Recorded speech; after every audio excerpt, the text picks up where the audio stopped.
Hello साथियों, बहुत बहुत स्वागत है आप सभी का अपने परिवार पीपीआर स्टडी में।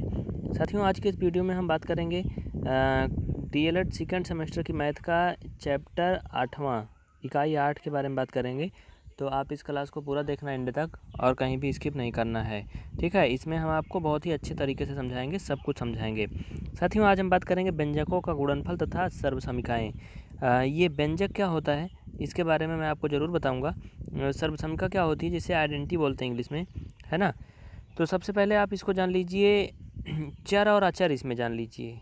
चर को बोलते हैं वेरिएबल और अचर को बोलते हैं अचर को कांस्टेंट बोलते हैं। तो चर उनको बोलते हैं जो ए से लेकर के जेड तक के लेटर हैं, उन सबको चर चर पद बोलते हैं या फिर वेरिएबल बोलते हैं। और जो एक से लेकर के अनंत तक की गिनतियाँ होती हैं कोई भी, उनको क्या बोलते हैं, उनको अचर बोलते हैं या कांस्टेंट बोलते हैं। तो ये चीज़ आप अपने दिमाग में बसा लीजिए।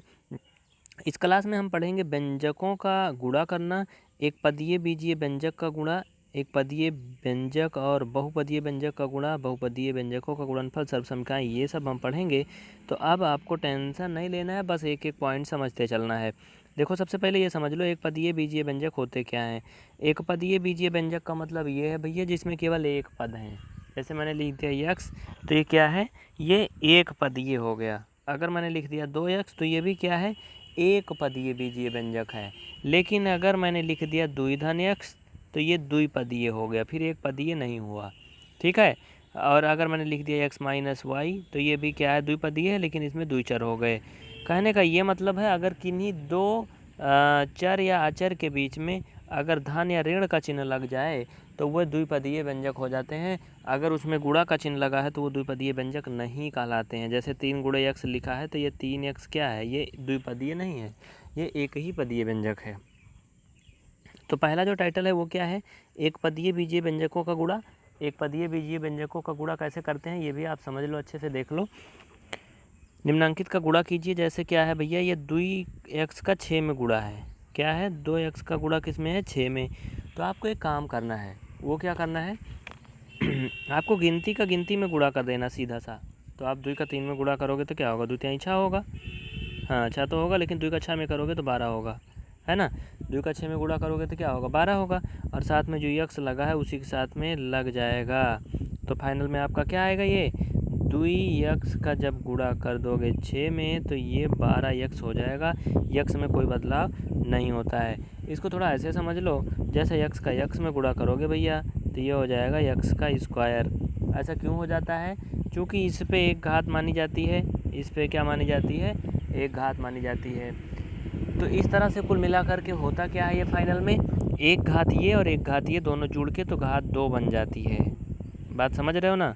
तो यक्स का घात 1 और यक्स का घात ये 1 में मल्टीपल होगा तो यक्स का घात 1 + 1 हो जाएगा, इक्वल एक्स का घात 2 हो जाएगा। बात समझ गए ना।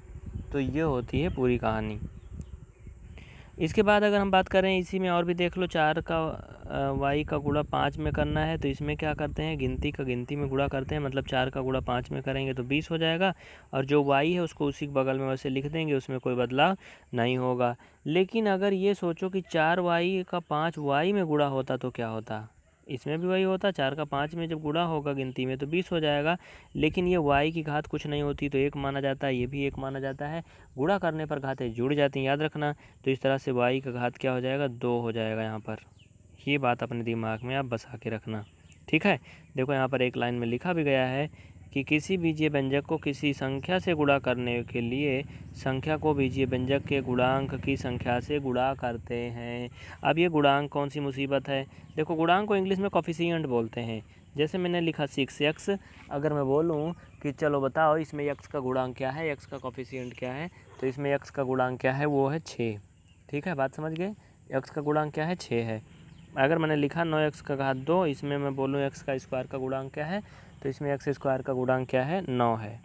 तो मतलब जो वेरिएबल के बगल में गिनती लगी होती है वही उसका क्या कहलाता है, वही उसका गुणांक कहलाता है, मतलब कोफिशिएंट कहलाता है।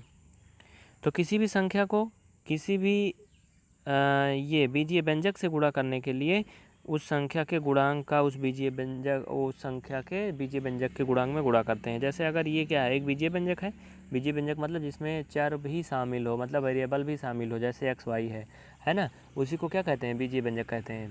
तो अब ये बीजीय व्यंजक हो गया 3x, ये संख्या हो गई 6। अगर इनका आपस में गुणा करना है तो इस बीजीय व्यंजक के जो चर पद का गुणांक है उसी से इसमें गुणा करेंगे, मतलब 6 का गुणा 3 में करेंगे तो क्या हो जाएगा 18।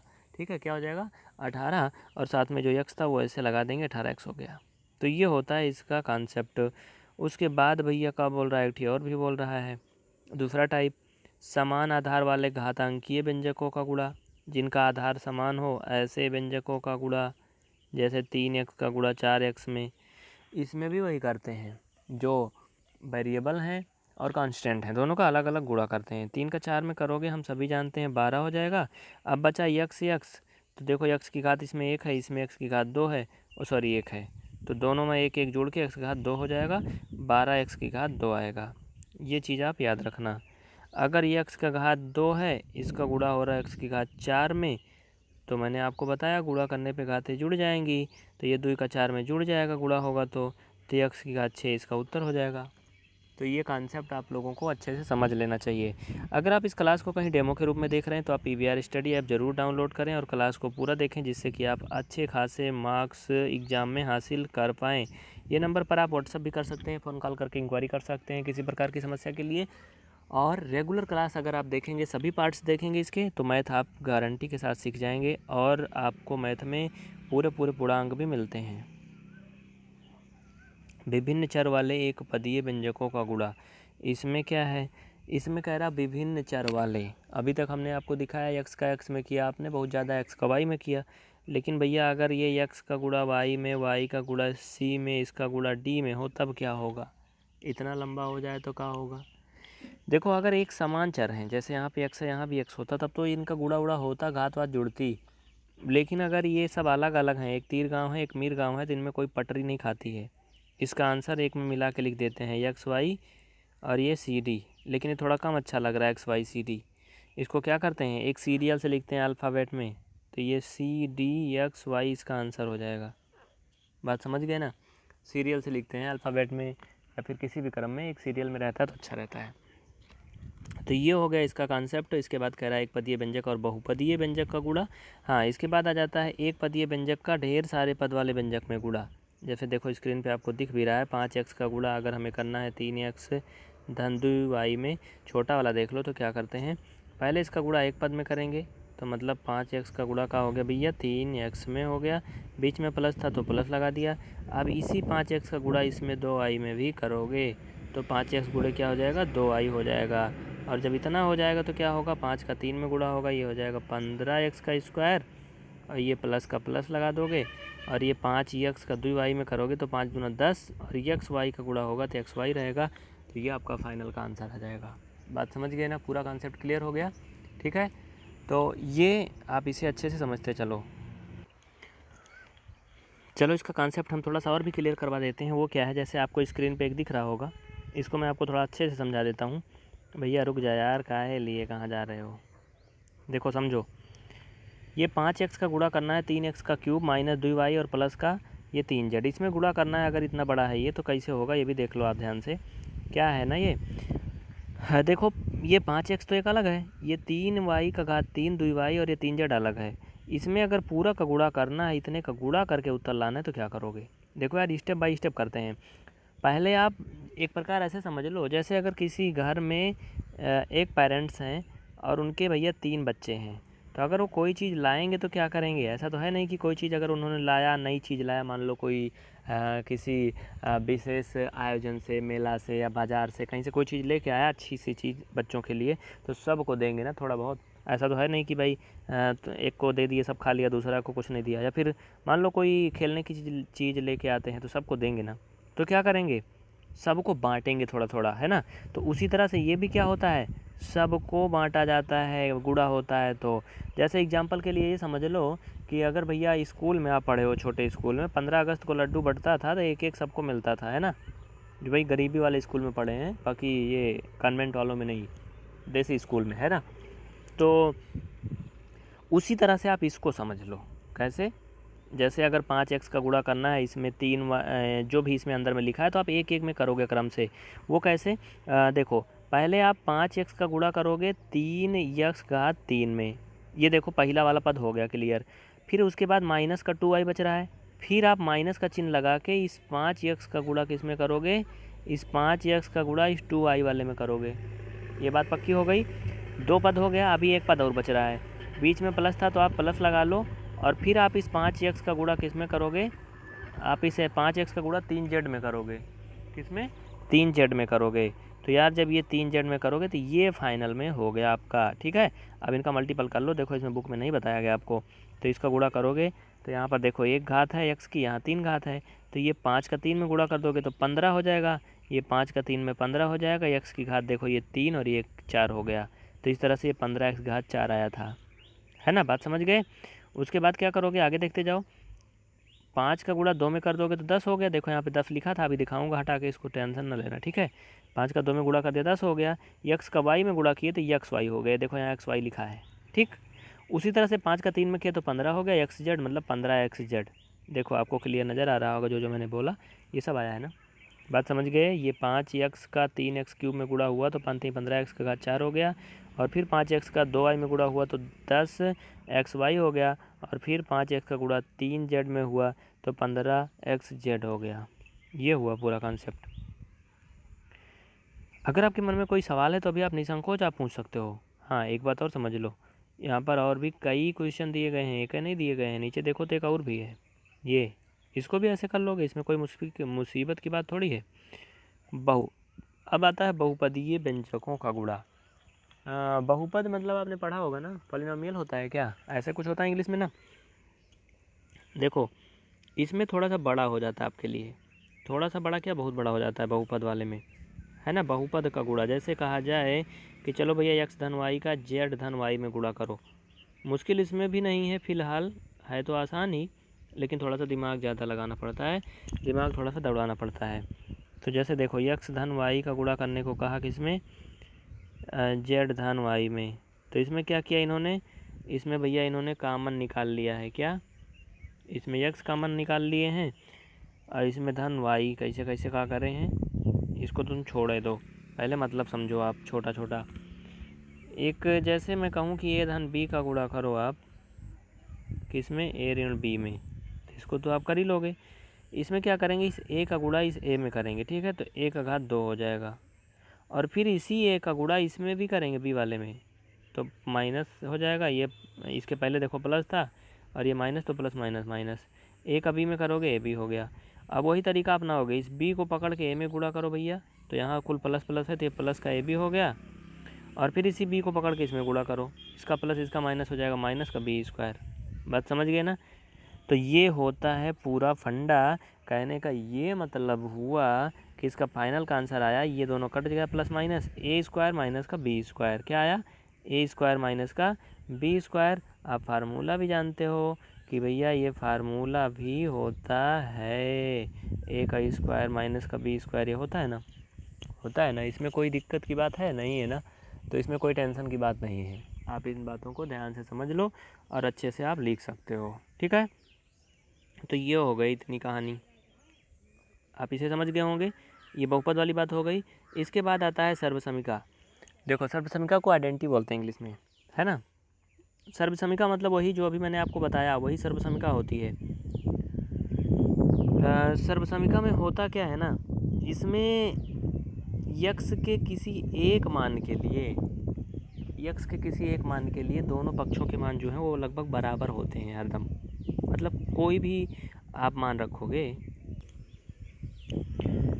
यक्स या वाई, कहने का मतलब जो चर पद होते हैं उन चर पद के कोई भी मान रखोगे तो वो दोनों तरफ बराबर आएंगे। लेकिन समीकरण में ऐसा नहीं होता है, यही अंतर होता है समीकरण और सर्वसमिका में। जैसे एग्जाम्पल के लिए कि यहाँ पे ले लो, ये भैया सर्वसमिका दी गई है, ये सर्वसमिका दी गई है ना।